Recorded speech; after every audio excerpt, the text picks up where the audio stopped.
बच्चों के अंदर डर है, अभिभावकों के अंदर डर है कि ये विद्यालय जो है वो मर्ज ना किए जाए।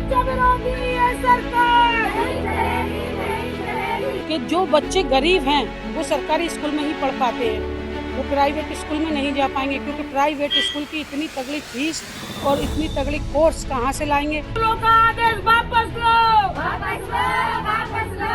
बंद स्कूलों का आदेश वापस लो, वापस लो, वापस लो। बिल्कुल बंद नहीं होने चाहिए, विद्यालय हमेशा खुले रहने चाहिए, क्योंकि गरीब किसान मजदूर सब कहाँ जाएंगे। गरीबों के बच्चे तो हमेशा सरकारी स्कूल से ही पढ़े। नमस्कार, मैं शिवांगी चौधरी, आप देख रहे हैं हिंदुस्तान तहलका। इस वक्त मैं जिलाधिकारी कार्यालय पर मौजूद हूं। यहां समाजवादी पार्टी के कुछ कार्यकर्ता इस वक्त एक ज्ञापन सौंपने के लिए यहां पर पहुंचे हुए हैं। ज्ञापन का कारण है कि अब कुछ सरकारी जो विद्यालय हैं उनको मर्ज करने की बात कही जा रही है। हालांकि ये पूरा मामला कोर्ट में विचाराधीन है, लेकिन उसके बावजूद भी अभी ये लोग ज्ञापन सौंपने के लिए यहाँ पर आए हुए हैं। कारण है कि बच्चों के अंदर डर है, अभिभावकों के अंदर डर है कि ये विद्यालय जो है वो मर्ज ना किए जाएं, क्योंकि अगर मर्ज होते हैं तो जो बच्चे पास में ही अपने घर के आसपास ही विद्यालयों में पढ़ने के लिए जा रहे हैं उनको काफी किलोमीटर दूर तक अपनी शिक्षा को लेने के लिए जाना पड़ेगा।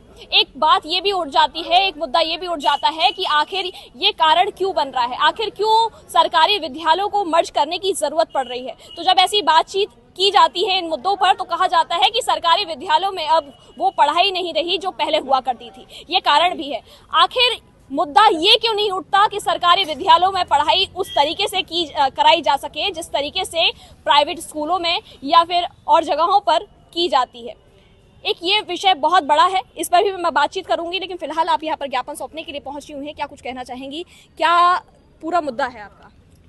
पूरा मुद्दा तो यही है कि आप सब लोगों को भी पता है कि जो बच्चे गरीब हैं वो सरकारी स्कूल में ही पढ़ पाते हैं, वो प्राइवेट स्कूल में नहीं जा पाएंगे, क्योंकि प्राइवेट स्कूल की इतनी तगड़ी फीस और इतनी तगड़ी कोर्स कहाँ से लाएंगे, कहाँ से माँ बाप करेंगे। क्योंकि एक तो डबल इंजन की सरकार ने महंगाई इतनी कर दी है, सिलेंडर भी 400 का वायदा करके 500 का वायदा करके आज 1100 में सिलेंडर मिल रहा है।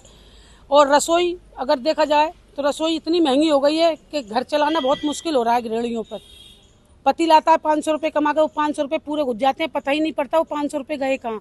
इतनी महंगाई में घर चलाना मुश्किल है, तो बच्चों को शिक्षा कहाँ से प्राइवेट स्कूल में दिला पाएंगे।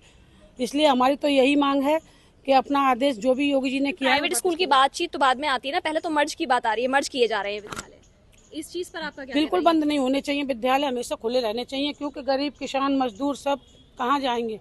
गरीबों के बच्चे तो हमेशा सरकारी स्कूल से ही पढ़े। क्या कुछ कहना चाहेंगे इस मामले को लेकर? मैडम, गरीब बच्चों की पढ़ाई होनी चाहिए। कुल मिला के ये है कि हमें शिक्षा चाहिए अपने बच्चों के लिए।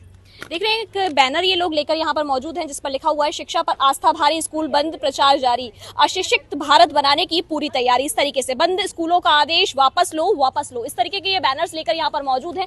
और भी सभी के हाथ में लिखा हुआ है शिक्षा के लिए थाली भी बेचनी पड़े तो बेच दो, हाथ पर रोटी रखकर खाओ लेकिन अपने बच्चों को पढ़ाओ, भाजपा सरकार शर्म करो, शिक्षा पर हमला बंद करो। इस तरीके के बैनर लेकर यहाँ पर ये लोग मौजूद हैं। साफ तौर पर जिस तरीके से ये जो एक डर दिन पर दिन पनपता जा रहा है, कोर्ट में विचाराधीन है, क्या इस पर निर्णय बनता है वो एक विचारणीय होगा। लेकिन जिस तरीके से कई जगहों पर ये विद्यालय ऑलरेडी बंद हो चुके हैं या मर्ज हो चुके हैं, ये एक चिंता का विषय लगातार बनता हुआ जा रहा है, जिसको लेकर ये लोग यहाँ पर पहुंचे हैं। जिलाधिकारी कार्यालय पर अपना ज्ञापन इन्होंने जिलाधिकारी को दिया है।